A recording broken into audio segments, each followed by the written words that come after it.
Socialist Aotearoa. What a beautiful day it is. This is Bastille Day, a day in France where 300, 200 years ago, for the history teachers, correct me, where when the kings and queens didn't listen to the people and told them you should eat cake, we chopped their heads off. And that's how we got democracy. And if this government doesn't listen to the people, right, what are we doing? Parliament ignored 70% of the people in New Zealand. In poll after poll, 70% of us are against our assets being sold off. And not just the foreign owners. Let's make this clear. We're not racists. We're not xenophobes. As you can hear from my accent, I am a New Zealander too. From Ireland. And my children are born here, and I want them to live in a land where things like water and electricity and state housing and education are provided by a government that cares for people. 7 years ago, I organised a protest outside Mercury Energy when a friend of ours, a member of his family, died. A woman called Philola Muliaga. Do you remember Philola? She died because, like many working class families, they couldn't afford to pay the electricity bills at winter time, and that power was disconnected. That's under state-owned enterprises. I believe we shouldn't have the profit system there at all. It should be for people's needs. But if they privatise this, if it's a bunch of Americans, then there are going to be more Philola Muliagas. Let's keep taking to the streets. Let's fight for Aotearoa. Aotearoa is not for sale.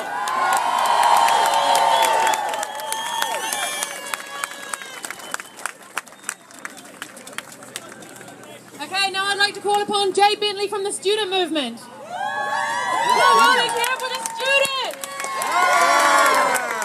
Good on, everybody. My name is Jay Bentley Payne. I'm a postgrad student up at Auckland.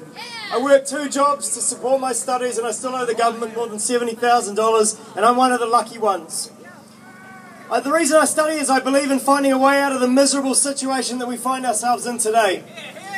So I'm here to talk about the student movement here in Auckland and all over the country, and I'm here to tell you that our struggle and this struggle are the same thing. We face 2 major problems today: incredible inequality created by an appalling distribution of wealth and a set of ruling ideas. We live in an age where everything is for sale.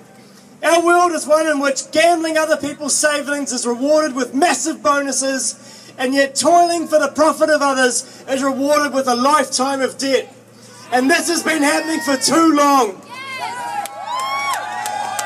We're always hearing about tough economic times, that there is no other way to do things but to sell what we have and suffer.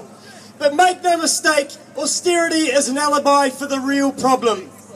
We do have choices. Giving $2 billion to the top 10% of earners is a choice. Just like privatising education or selling assets that belong to all of us is a choice. 1 in 6 students cannot afford the basics for survival. Next year, thousands of students will be forced to borrow ridiculous amounts of money or give up on study altogether. We are now entering an era of unfettered privilege, where only those who can afford it will become doctors and lawyers, where capital will remain in the hands of a small group of people who know nothing about the lives of the rest of us. We need to start telling the truth. This is about a wealthy minority who make decisions for themselves and no one else. This is a small group of people at the top of our society who see all life as business. They take everything and contribute nothing. When they sell our assets, when they raise our fees and make us borrow to buy food, when they trade our future for profit, what they are doing is making sure things stay the way they are. This is about ruling ideas. I'm about to... Alright, I've just been cut short, so... But we're here to say we can do things different. We need to think with each other. We need to understand what it means to be part of a community. Education is the battlefront for new ideas. Students are waking up to the toxic notion that our education is a privilege. We are demanding an end to knowledge as property. We will no longer ask for small reforms. We know what we need is structural change. But this is not just about today. Next weekend we'll be taking to the streets again.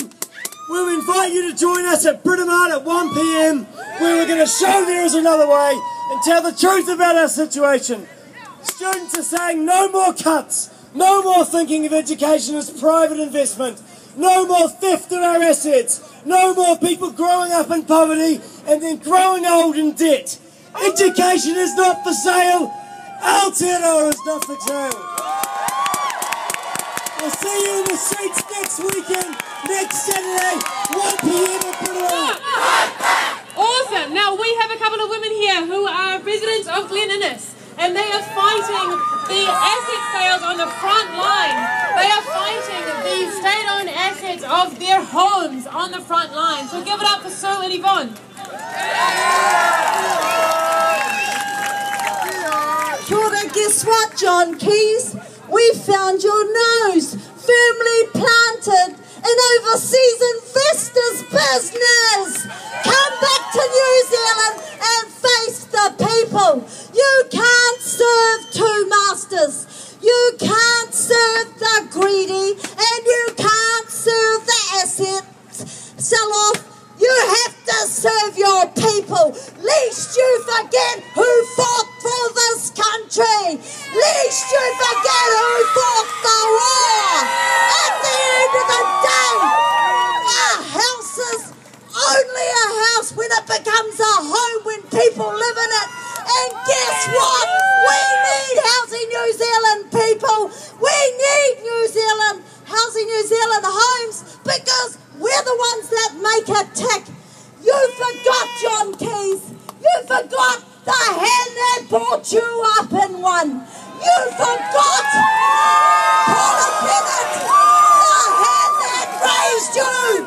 Philip Heatley, you forgot too, the hand that raised you. So people, stand up, fight back, get it all back.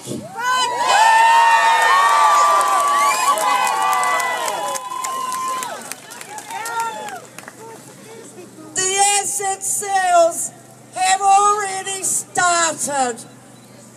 We have got it in our area in Glen Innes North, where the housing stock has been shifted in the dead of night, where there's running battles with the police being set on to the residents. Our houses have been put on the back of trucks and shipped from the poor up north to the poor. We are being economically cleansed out of our homes. It's a bloody disgrace.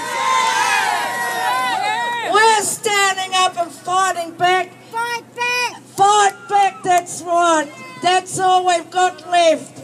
We're getting screwed over. Everything has been taken off us, so we have got no other choice.